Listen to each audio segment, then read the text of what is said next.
برتها الستيل والنهاي بركتين برتها الستيل والنهاي بركتين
dhamaystu maradheeman quruxbay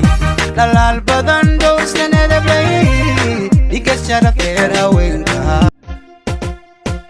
waa soo galee goobta halay banee waa soo galee goobta halay banee waa soo galee goobta halay banee sidii kaliirkii aan ka gablays dadkay dhahayaan Aisha isla weyn tahay isla kibir badan tahay no wallahi ma kibir badan man isla weyn yaakiisa hal qof iskala weynaa ma taqaana qofka qosolka